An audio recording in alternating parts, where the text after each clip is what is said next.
1991 жылы президентimiz Нұрсұлтан Әбішұлы Назарбаев тәуелсіздікті нығайту мақсатында шетелдегі қандастарға үндеу тастаған еді. Сол үндеуді насихаттап, Моңғолиядан 200 қандастарымызды еліне оралуына себепші болдым. Мен Целиноград өлкесін таңдаған себебім бірінші атақоныс, екінші астықты өлке, үшінші жұмыс табуға мүмкіндігі зор деп есептедім. Әрі қазақыландыруға бұл өңірді өзімнің септігімді тигізем деген үлкен мақсат қойған едім. 1992 жылы 13 шілдеде Моңғолиядан Целиноградқа ұшып келе жатқан ұшақта радиодан Целиноградтың Ақмола атанғанын естідім. Қуанышымда шек болмады.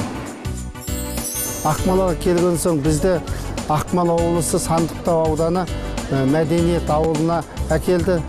Осы ауылда біраз қызмет жасаған соң Ақмола қаласына қызмет ауыстырдым. 6 шілде күні Ақмола Астана атанды. Біраз күн өте жұбайым дүниеге 2 бала келді.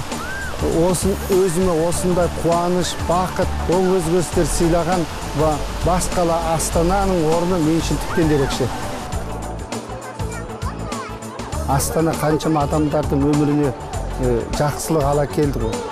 Ал оралмандар жағдайы ел саясатының басты бағыттарының бірі екені барымызға аян. Елбасы бекіткен нұрлы көш бағдарламасының аясында осы пилот арқылы қаншама оралмандардың түйткіл мәселелерін шешіп, ұдай жағдайын жасауда.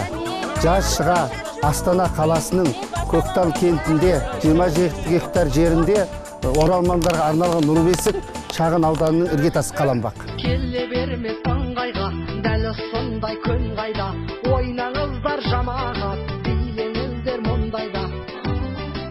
Түптің түбінде отаныңа оралатын бол деген аталарымның аманатына қиянат жасамай, ата мекенге табаным тиді.